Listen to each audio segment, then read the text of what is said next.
Ok, Hechos 17 y vamos a estar leyendo desde el versículo número 14. Hechos 17, 14.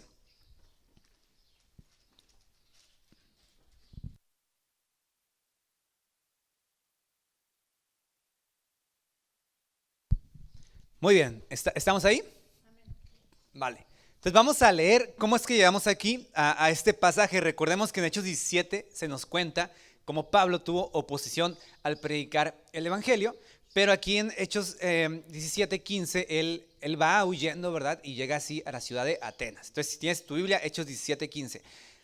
17, 14, perdón. Dice, entonces los hermanos inmediatamente enviaron a Pablo para que fuera hasta el mar, pero Silas y Timoteo se quedaron allí. Los que conducían a Pablo lo llevaron hasta Atenas, y después de recibir órdenes de que Silas y Timoteo se unieran a él lo más pronto posible, partieron.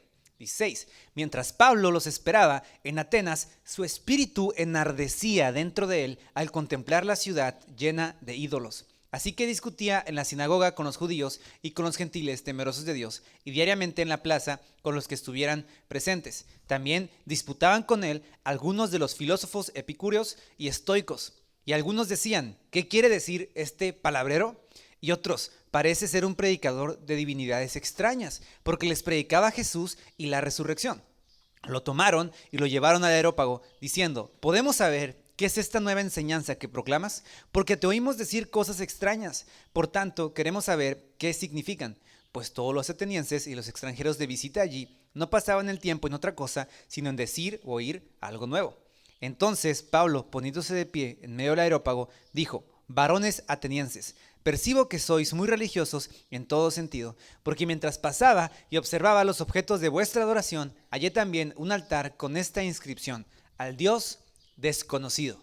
Pues lo que ustedes adoran sin conocer, eso os anuncio yo. Y hasta ahí vamos a quedarnos. Muy interesante. Pablo en Atenas. Y mi pregunta aquí, ¿verdad? Importante o inicial es, cuando leo este texto, pienso, ¿serán estos los sentimientos apropiados? Si tú y yo fuéramos a Atenas, seguramente lo menos que nos pasaría por la cabeza sería el tema de la idolatría, de los dioses falsos y eso, ¿verdad? En todo caso, si fueras a Atenas, una ciudad muy bella, verías la arquitectura, los palacios antiguos. En ese momento yo creo que hubiera sido más espectacular todavía porque estaba pues cuidado, con pronto recién hecho, podríamos decir algunas cosas, otras de más antigüedad, pero preservadas. Actualmente si vas, las ruinas de esa ciudad son sorprendentes de ver. Pero Pablo, muy diferente a cualquier pensamiento de un turista común como nosotros, cuando fue a Atenas, él tuvo sentimientos diversos. Nos cuenta aquí el texto que cuando llegó a esta bella ciudad de Atenas, lo primero que él se fijó fue en la idolatría. Vio que la ciudad estaba llena de ídolos. Como les decía, si tú y yo fuéramos y viéramos estas figuras, simplemente diríamos, pues son estatuas como las que nosotros tenemos aquí en México, ¿verdad? De Abraham Lincoln, Moctezuma, Cuauhtémoc, no sé. O sea, uno dice, pues son simplemente, ¿cómo les decimos? Estatuas. Pero para ellos no eran estatuas. Para ellos esos símbolos eran lo que representaban a sus propios dioses y los adoraban. Pablo llega a la ciudad y se topa con toda esa idolatría y el texto nos dice que se aflige su corazón.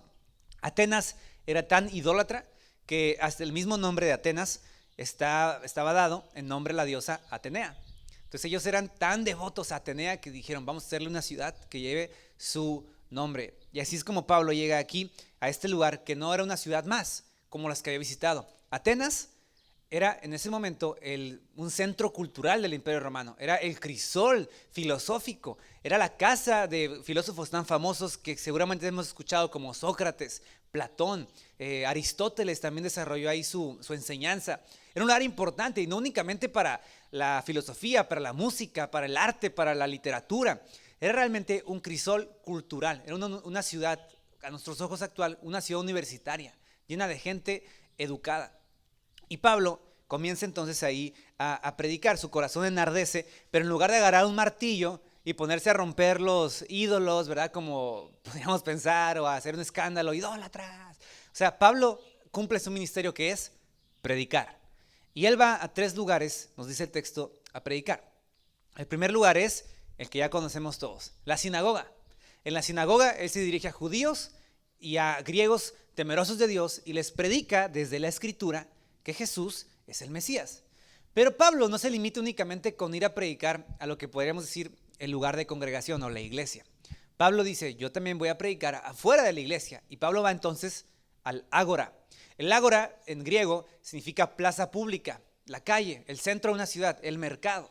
Pablo empieza a predicar entre estas personas en la calle, a quien escuchara, a quien quisiera escuchar, y él discute con ellos, habla con ellos respecto a la fe cristiana, habla respecto a Jesús, habla respecto a la resurrección de Jesús, y está ahí en la confrontación. Dentro de esta plaza pública, Pablo encuentra a dos tipos de filósofos con los que él también tuerce su discusión. Unos son los epicúreos. Seguramente todos hemos escuchado de ellos, ¿verdad? Pues no, ¿verdad? Es algo al contrario, súper extraño. ¿Qué son los epicúreos? Es una filosofía griega que actualmente está cobrando relevancia. Curiosamente, al investigar me di cuenta que mucha gente sigue rescatando esos conceptos. Los epicúreos no creían en Dios, en los dioses en particular. Para ellos, el destino de los dioses caprichosos de los griegos, eran un invento. Y es algo raro, ¿verdad? Que en una ciudad tan idólatra hubiera filósofos que no creyeran en Dios. Y para ellos entonces, el fin máximo de la vida no era hacer la voluntad de los dioses, era generar tu propio placer. La vida para ellos era procurar placer y evitar el sufrimiento a toda costa. De eso trataba la vida. Aunque ellos lo elevaban más. Decían que habían placeres mundanos, no sé, como comer, el sexo, la música, y había placeres supremos, como la filosofía, la literatura. Entonces ellos se creían superiores. Eran gente que habían renunciado al dolor buscando el placer, pero el placer superior. Y por otro lado, tenemos a los estoicos. Esa palabra probablemente para ustedes es un poquito más común, ¿no? ¿La han escuchado? Los estoicos, o cuando dicen, tenía una actitud estoica. ¿Qué significa? Los estoicos, según su filosofía, los dioses sí existían. Y como los dioses existían, había un destino que todos teníamos que cumplir. De modo que para ellos, la mejor manera de someterte a los dioses era parar el pecho, parar tu rostro y darle para adelante a la vida, sea bueno, sea malo, sufras, no importa, tienes que renunciar a tu vida porque los dioses se van a agradar de ti si tú muestras una buena cara ante las circunstancias. Así que la cosmovisión del cristianismo, si se dan cuenta, cuando llegó a Atenas, ya no únicamente se confrontó con el paganismo, con los judíos y su secta, o con otro tipo de filosofías. Aquí se topó con realmente modos de vida y estilos de vida que ya estas personas encarnaban en su diario caminar. Solo proyecta esto. Pablo no fue a una universidad a debatir. ¿Fue a dónde? Al mercado, a donde estaba la mayoría de gente. Lo que significa que él directamente confronta la ideología común de las personas. Y dentro de estos grupos había estoicos y había epicúreos, ¿verdad? Y cuando escuchaban a Pablo, le decían, este Pablo es un charlatán. Esa palabra es interesante. En griego significa, literal, un recoge semillas. Para ellos Pablo era un loquito que recogía cosas de los judíos, cosas de los griegos, cosas de aquí, cosas de allá, lo juntaba en una masa extraña y simplemente la promovía. Para ellos, Pablo era un charlatán. Ese tipo de predicador ambulante que va de aquí para allá enseñando cosas raras que combina de todas partes. Yo creo que has escuchado a alguien así, ¿verdad? Que cree en Jesús y luego cree algo bien extraño del budismo y luego sobre la meditación y como que está medio extraño aquí todo lo que crees. Ellos veían así a Pablo, pero también veían a Pablo con respeto. A tal grado fue el mensaje que escucharon que los sorprendió, que decidieron llevar a Pablo al Areópago. ¿Qué es el Areópago? El Areópago era una montaña, un monte, un cerrito, ¿verdad? Ahí en Grecia, muy bonito. Pero particularmente era importante ese lugar porque ahí se reunía el consejo de la ciudad. De modo que cuando aquí en la Biblia lees Areópago, no es tanto un lugar, se refiere a un grupo de gobernantes. Entonces cuando a Pablo lo llevan al Areópago, es como decir, lo llevaron al juez municipal, algo así. Lo llevan ante las autoridades de la ciudad. Y el texto nos dice que hicieron, 19, lo tomaron y lo llevaron al Areópago y le dijeron, ¿podemos saber qué es esta nueva enseñanza que tú proclamas? Porque esta gente estaba confundida. Ellos escucharon que hablaba de Jesús, escucharon que hablaba de la resurrección y ellos dijeron, este hombre nos presenta nuevos dioses. Está confusa su enseñanza. Y es bien curioso porque ellos decían nuevos dioses. Pablo solo les hablaba de Jesús. ¿Por qué nuevos dioses? Y es interesante porque la palabra griega para hablar de resurrección, traducida a español, es Anastasia. Entonces tú te imaginas a Pablo hablando de Jesús y Anastasia. Ellos confundidos dijeron, pues nos está presentando a dos dioses. Uno se llama Jesús y el otro se llama, pues Anastasia, resurrección, Anastasis. De modo que ellos confunden a Pablo con un predicador de dioses extraños, lo llevan al Areópago y el texto, Lucas nos da una pista, nos dice, esta gente era muy chismosa. Bueno, no tal cual, pero dice que era gente que no tenía nada que hacer. Y dice que aparte les gustaba escuchar todo lo nuevo que llegaran. Para mí es una definición de chisme, ¿verdad? Se parece. Era gente que estaba sin hacer nada, no trabajaban más que estar escuchando ideas, debatiendo ideas, compartiendo. De modo que llevan a Pablo al Areópago, lo paran ahí en medio de todos y le dicen, queremos saber qué es esta nueva enseñanza que tú traes a nuestra ciudad. ¿Por qué lo llevan ahí? Porque ellos, sometidos bajo el Imperio Romano, era muy importante saber qué tipo de doctrina se enseñaba, ¿sí? No nada más que ellos querían supervisar que no fueran cosas contra el Estado, que los metieran en problemas. Y aquí comienza ahora sí la parte interesante de este mensaje. Pablo se presenta a ellos y les dice, varones griegos. Pablo está citando a un poeta griego, interesante manera de iniciar. Luego no comienza diciéndoles, ustedes son una bola de hipócritas, pecadores, idólatras, no, él comienza de una manera muy distinta. Dice, me he dado cuenta al caminar por su ciudad que ustedes son muy religiosos. Son gente religiosa en todo sentido. No es que esté alabando su religiosidad, simplemente la menciona como un puente de apertura. Noto que ustedes son religiosos, les importa. Y mientras caminaba me di cuenta que tenían un altar y el altar decía, al Dios no conocido, o al Dios desconocido. Pablo dice en versículo 23, al Dios desconocido, pues lo que ustedes adoran sin conocer, eso les anuncio yo.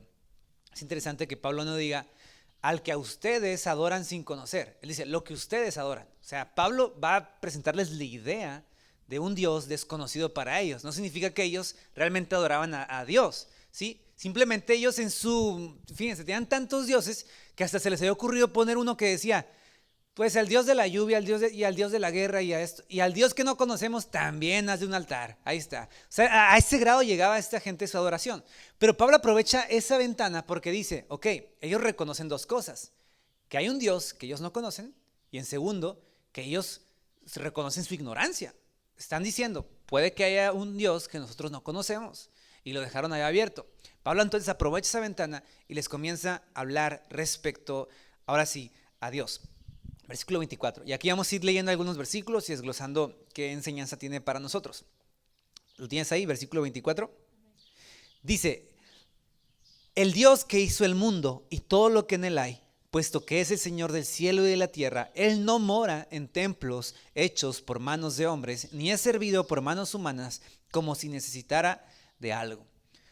Es la introducción de Pablo, porque él quiere mostrarles realmente a Dios. El problema de estas personas y realmente el problema de nosotros como seres humanos en una sociedad como la nuestra, donde no hay ídolos físicos, pero hay muchos ídolos que hemos hecho, no es que nos guste adorar. El problema es que nos conformamos con muy poco. Pablo entonces dice, su problema no es que adoren a algo, su problema es que adoran a un Dios falso. Su problema es que adoran a un Dios pequeño y Él les presenta al Dios grande, verdadero, quien es digno realmente de ser adorado. Les dice, Dios hizo el mundo y todo lo que hay en él hay. Y Él es Señor tanto del cielo como de la tierra y no mora en templos hechos por manos de hombres y no es servido por las manos de hombres como si necesitara algo de nosotros, porque Él da vida a todos, aliento y todas las cosas. Cuando piensas en Dios, probablemente como cristiano, tu idea de Dios es ya muy rápida, cercana a la Biblia. Crees en un Dios creador de todo, pero para muchas personas que creen en Dios o no saben cómo es Dios, cuando piensan en Dios, piensan cosas realmente contradictorias a lo que la Biblia nos enseña respecto a Él. Por ejemplo, mucha gente cree que Dios es como Santa Claus. Parece un chiste, pero es real. Piensan que Dios es como este anciano que está en el cielo sentado, que cumple deseos, que puede recorrer el mundo en una noche, que te da regalos, que si eres buen niño te da algo bueno, que si eres mal niño te da algo malo. Es como Santa Claus. Para mucha gente Dios es como Santa Claus, o es como un mayordomo cósmico, ¿verdad? Que si tú eres positivo, si tú pues como que le agradeces a la vida y todo esto, Él de una otra manera te recompensa. Pero Pablo, contrario a todas esas ideas, incluso las ideas de los estoicos y de los epicúreos, les dice, en primer lugar, que les quede algo claro, Dios es creador de todas las cosas. Pero no solamente es creador, Él es Señor y reina sobre toda su creación. No es que Dios creó el mundo y lo pateó como diciendo, háganse bolas ahí lo que quieran. Hay gente que piensa eso, que Dios simplemente hizo el mundo y ahora lo observa como un niño viendo una granja de hormigas. Nada que ver, Dios es Señor de todas las cosas. Y hay personas que piensan que cuando tú y yo venimos a la iglesia, o si tú y yo cantamos, o si tú y yo leemos la Biblia, es porque Dios necesita algo de nosotros. Piensan que Dios está en el cielo llorando como que, híjole, hoy María Paula no cantó, para mí voy a llorar. Hoy Rafael no leyó su Biblia, ¿no? Me voy a desarmar, me estoy deshaciendo. Ven a Dios como un niño impotente que está en el cielo llorando por nuestra atención. Pablo les dice, y de una manera muy respetuosa, Dios no necesita nada de nosotros. Él no vive en un templo. Si Él es creador de todo, Él es más inmenso que todas las cosas, ¿cómo puedes tú pensar que Él vive en una iglesia, en un templo, en algo que tú hiciste con tus manos? No es así. Ese no es el Dios. Pablo les presenta un Dios grande, creador de las naciones, que tiene todas las cosas en orden. Versículo 26 les explica, de uno solo, o sea, de un solo humano, Dios hizo todas las naciones del mundo para que habitaran sobre la faz de la tierra, habiendo determinado sus tiempos y las fronteras de los lugares donde viven, para que buscaran a Dios y de alguna manera palpándolo hallen, aunque Él no está lejos de ninguno de nosotros, porque en Él vivimos, nos movemos y existimos, así como algunos de los poetas de ustedes han dicho, porque también nosotros somos linaje suyo.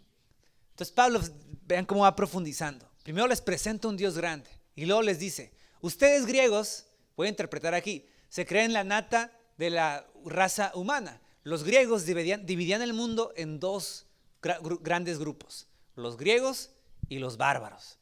Para ellos solamente alguien educado podía ser inteligente y etcétera, podía ser griego. Si tú no eras griego, para ellos eras un bárbaro, poco menos que un animal, ¿no? O sea, simplemente un humano que vive y no sabe para qué vive. Ellos son griegos que discuten, que han amado la vida, etcétera. Pablo les dice, no, Dios nos creó a todos los hombres de todas las naciones y por si fuera poco, Él también fijó dónde estaría cada nación, dónde estaría cada pueblo para que a tientas, si es posible, ellos pudieran encontrarlo.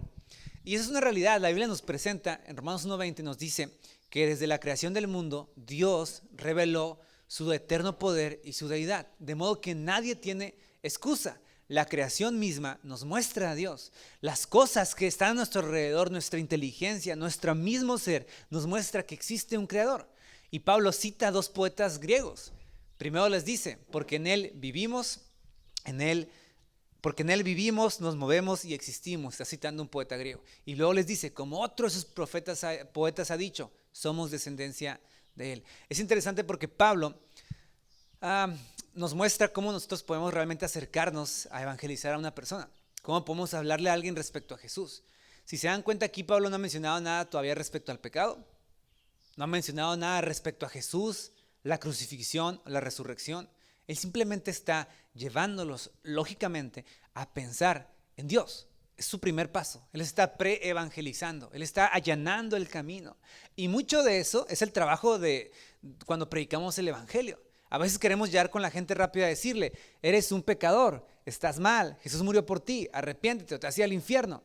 Está bien, es una manera de hacerlo, pero es una manera no tan adecuada o no tan estratégica de hacerlo.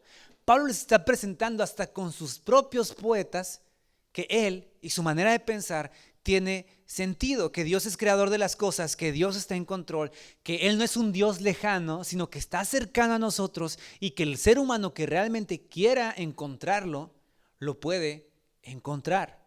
No está imposibilitado, no es que estemos amarrados. Dios mismo se ha acercado a nosotros. Y Pablo los está primero reconociendo como dignos hijos de Dios, en un sentido con la imagen de Dios. Y ahora aquí viene la confrontación. ¿Sí? También viene esa parte importante. Va ahora a confrontarlos, versículo 29. Les dice, siendo el linaje de Dios, no debemos pensar que la naturaleza divina sea semejante a oro, plata o piedra, esculpidos por arte y pensamiento humano. Ok, Pablo no nada más les deja las ideas de que sí, Dios nos creó, tenemos su imagen. Él ahora pasa a confrontarlos. Les dice, y si nosotros creemos esto, que Dios es creador, Señor, si nos hizo a todos los humanos, si tenemos su imagen, no debemos pensar que Dios es un ídolo hecho de bronce, plata o oro. Y aquí Pablo desde entonces está confrontando su pensamiento. Es importante porque nosotros a veces, cuando evangelizamos, lamentablemente, solo le decimos a la gente, oh, yo creo en Jesús y yo creo esto y me va muy bien y es una relación con Dios, etc. Pero nunca tomamos el paso de confrontar. Ojo, Pablo está siendo respetuoso, pero confronta también. Pablo les presenta a este Dios grande y verdadero, pero hay un momento donde empieza a confrontar sus pensamientos, en este caso directamente sus ídolos. Nosotros también debemos confrontar los ídolos del corazón nuestro y de los demás. No nada más decir, Jesús murió por ti. Pues qué bueno, sino ir más allá. Él demanda de ti arrepentimiento. Él pide que tú cambies tu vida. Él murió por tus pecados para que tú no vivas en tus pecados. Ahí es cuando empezamos a dar el evangelio y confrontar, a denunciar estos falsos dioses. Pablo continúa, versículo 30. Por tanto, habiendo pasado Dios por alto los tiempos de ignorancia, Dios declara a todos los hombres en todas partes que se arrepientan, porque Él ha establecido un día en el cual juzgará al mundo en justicia por medio de un hombre a quien Él ha designado, habiendo presentado pruebas a todos los hombres cuando lo resucitó de entre los muertos. Ahora, no nada más ataca, confronta. Pablo también da la esperanza, da el consuelo. Si se dan cuenta, es una clase de evangelismo esta. Pablo nos está mostrando cómo nosotros podemos hablar de Jesús.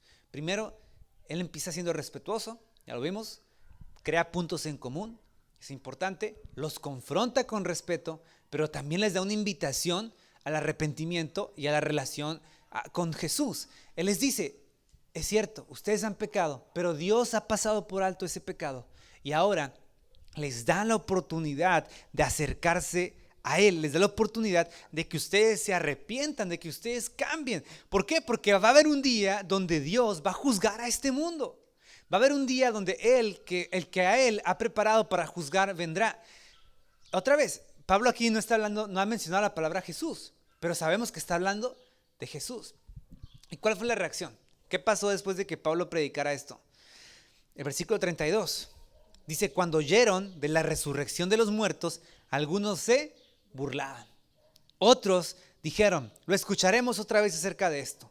Entonces Pablo salió de entre ellos, pero algunos se unieron a él y creyeron, entre los cuales estaba Dionisio, el Areópagita, una mujer llamada Dámaris y otros con ellos. Hay tres grupos de personas. Unos que hicieron, se burlaron. Va a pasar. No podemos esperar que a todas las personas a las que se le presente el evangelio van a reaccionar con, wow, sí, quiero entregar mi vida a Jesús, estoy tocado. No, hay gente que se va a burlar. Es un resultado que incluso Jesús se enfrentó cuando predicó. Otro grupo ni se burló ni creyó, como que dudó. Dijo, te vamos a escuchar otro día. Le dieron el avión, como que otro día te vamos a escuchar, suena interesante, otro día te escucharemos. Y lo interrumpieron. Otro grupo de personas creyó en Jesús, creyó en el evangelio. Y eso fue lo que pasó. Gente importante incluso, como dice que se llamaba Dionisio, uno de ellos, miembro del consejo. Alguien importante, un político de la ciudad. Y una mujer también importante porque hasta su nombre nos lo dice, Dámaris y otros más. ¿Qué nos enseña este mensaje? Hay realmente mucho que podríamos aquí detener, mucho que podríamos sacar, pero para mí hay dos puntos importantes que por un lado nos invitan a saber cómo predicar y por otro nos llenan de consuelo. En primer lugar, el evangelio es una noticia que nosotros proclamamos de distintas maneras. No hay solo una manera de predicar el evangelio. Hay gente que piensa que para predicar el evangelio hay como 4 leyes. ¿Has escuchado? ¿Sí? Que paso 1, 2, 3 y 4. Si tú predicas esas 4 leyes, predicas el evangelio. No es así. el Evangelio es realmente tan grande en su multiforme gracia que hay muchas maneras en las que podemos predicar el Evangelio. Hay veces que para ti y para mí el Evangelio no tiene sentido, no porque el Evangelio sea algo simplón, es porque nos lo han presentado de una manera simple. El Evangelio es sencillo, pero no simple. Es hermoso, es sencillo en su hermosura, pero tiene muchas facetas. Es como una esfera de disco, de antro, ¿sí? Que tú le das vuelta y entre más lo giras, más luces y rayos proyecta, dependiendo incluso de dónde le des luz. El Evangelio para tu vida y para mí va a cobrar sentido de acuerdo no únicamente a nuestra necesidad general, que es ser salvado, sino a nuestra necesidad particular, los anhelos de nuestro corazón, los deseos de nuestra vida, los problemas que enfrentamos. Y es nuestra responsabilidad aprender el Evangelio de esa manera para poder comunicarlo de esa manera. Porque para alguien anciano, probablemente el Evangelio lo que más le da esperanza en su vida es un apoyo en su muerte. Claro, sus pecados, pero a lo mejor el momento en el que tú entras a predicarle a alguien el Evangelio es por medio de su necesidad, de que está muriendo. Para alguien enfermo, el Evangelio es diferente. Para alguien que tiene éxito totalmente, aunque el Evangelio confronta nuestros ídolos de nuestro corazón, nos muestra nuestro pecado y nos da a Jesús como nuestra esperanza, no podemos llegar con alguien, por ejemplo, exitoso y decirle, todo tu éxito es basura, ¿no? Tú necesitas a Jesús porque eres un pecador. ¿Qué va a pasar con esa persona? Hay tres reacciones, ya lo vimos. Puede que se burle, está bien, puede pasar. Puede que medio crea o puede que crea. Pero todo depende en ocasiones también de cómo nosotros, Dios usa nuestra boca para predicar a Jesús y predicar el Evangelio. Y aparte no únicamente predicarlo, sino cómo tú y yo lo creemos. ¿De qué manera el Evangelio impacta tu vida y mi vida? Porque a lo mejor tú tienes 15, 16 y el Evangelio es irrelevante, ¿verdad? Suena como algo de viejitos, algo como aburrido, algo como muy complicado. Y probablemente digas, es que yo tengo otras necesidades, ¿no? Yo quiero ser popular, yo quiero ser famoso, yo quiero caerle bien a todos, o sea, yo quiero tener éxito, yo quiero ser alguien en la vida. ¿Cómo el Evangelio suple esas necesidades? Dios las suple, por supuesto, porque en Dios la vida humana cobra sentido y relevancia. Dios no quiere que tu vida sea únicamente como una palomita, ya creo en el Evangelio, y vivas lo demás como sea. El Evangelio aplica a cada aspecto de tu vida porque te brinda esperanza, te brinda consuelo. Significa que tu vida tiene sentido ya, tiene propósito, que tu trabajo, tu familia, lo que piensas, lo que haces, todo está siendo usado por Dios para bendecirte a ti, para bendecir a otros, para reflejarlo a Él. Pero también nos invita aquí algo muy importante, nos invita a predicar finalmente a Jesús. Creemos un evangelio, anunciamos un evangelio, pero finalmente yo creo que lo que a mí más me confronta ese texto es predicar de Jesús. Realmente predicar de Jesús. Realmente tener esos ojos de ir incluso a un destino turístico. Y lo pensaba así, si yo fuera de vacaciones, probablemente una de las cosas que menos me pasaría por la calle visitando un lugar sería predicar de Jesús. ¿Es realmente esa nuestra condición? Porque si yo creo en el Evangelio, si el Evangelio es lo mejor que ha llegado a mi vida, si yo me he esforzado realmente en hacer que el Evangelio sea el motor y el centro sobre el cual gira toda mi existencia, es imposible que me lo calle. ¿Cómo me voy a callar de yo anunciarles a otros, según su perspectiva, contexto y vida, que Jesús es una esperanza buena? No podemos callarnos. Pablo no se podía callar. El texto dice que su corazón estaba punzando, estaba afligido. Dentro de su corazón había coraje, había algo que decía, no puedo callarme, tengo que predicar en esta ciudad que Jesús es Dios, que Jesús es el Rey. Y Pablo se esforzó por hacerlo. Dejó todo lo que tenía, ese estorbo, se quitó su judaísmo y dijo, hoy voy a pensar como griego, voy a pensar como esta gente, voy a acercarme a ellos. ¿Cuántas veces nosotros por amor a alguien estamos dispuestos a renunciar a ciertas maneras en las que yo pienso para poder presentarle a Jesús? Es que yo soy penoso. Entiendo que seas penoso. Todos a veces tenemos pena. Y entiendo que a lo mejor tú eres más reservado en tu carácter. Pero hay maneras en las que Dios puede usar tu vida, incluso siendo penoso, introvertido. Dios puede usarte para reflejar a Jesús. pero tú tienes que pedirle por esas oportunidades y tienes que aprovechar esas oportunidades. Seguramente en más de una ocasión te ha pasado que después de estar con alguien dices, no le pude predicar de Jesús, ¿no? Y ahí era la oportunidad, era el momento adecuado para que yo hablara de Jesús. Pidamos las oportunidades y aprovechemos las oportunidades. Eso a mí me enseña Pablo aquí. Y muestra también que no nos frustremos. Cuando predicas el evangelio, va a haber gente que te va a escuchar y te va a decir, estás loco. Y sí, el evangelio confronta. Cuando empiezas a hablar respecto a la resurrección, respecto a dar tu vida, al dejar de pecar, para muchos va a sonar como una locura. Pero está bien, es algo que nosotros como cristianos debemos aceptar. Es la vergüenza de la cruz que llevamos. Y es nuestro gozo a la vez, nuestro orgullo.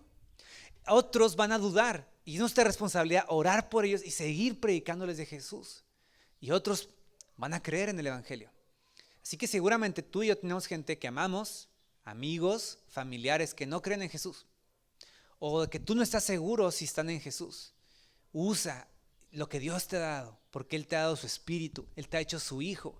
Y a veces vemos a Pablo como inalcanzable. Pablo era un ser humano como nosotros. ¿Cuál fue la clave de su éxito? Él descansó en Dios, él confiaba en Dios, él era obediente y Dios lo usó. Si tú, que ya eres cristiano, si yo que soy creyente, queremos realmente vivir el evangelio para que desborde y podamos compartirlo a otros, Dios nos ha dado esa capacidad por medio de su Espíritu Santo. Tú puedes enamorarte más de Jesús, tú puedes conocerlo más, tú puedes disfrutarlo, tú puedes desbordar del evangelio de modo que cuando alguien te escuche diga, yo quiero eso. Y todo por tu fuerza, por mi fuerza, no, por su Espíritu Santo. No es con espada, no es con ejército, sino con su Santo Espíritu. Así funciona el evangelio. Tú pones tu parte, pero Dios hace todo el trabajo. Tú predicas y Jesús es quien abre el corazón de las personas, es quien confronta, es quien convierte. Entonces no tengas miedo, no tengas temor de aferrarte a este evangelio y hacerlo el motor de tu vida. Y no tengas temor de predicarlo a donde quiera que vas, porque Dios va a estar contigo. Y si tú, a través de este mensaje, tienes la necesidad de entregar tu vida a Jesús, entrégasela hoy, conságrasela hoy. Dile a Jesús en tu corazón, Señor, quiero estar en buenos términos contigo, quiero que me perdones, quiero recibir tu perdón. Y a lo mejor tú ya lo tienes. Pues dile a Dios, ayúdame a abrazarme a ese perdón, que yo pueda renunciar a lo que me ata y que yo vea en tu evangelio un sol para mi caminar. Y si tú oras con sinceridad, ¿sabes qué? Dios dice que te va a responder. Dios está, Pablo aquí lo decía, Dios no está lejos de ninguno de nosotros. Y si eso es así para aquellos que no creen en Jesús, ¿cuánto más será para ti y para mí que creemos en Cristo? Él está cerca de nosotros. De modo que vamos a orar.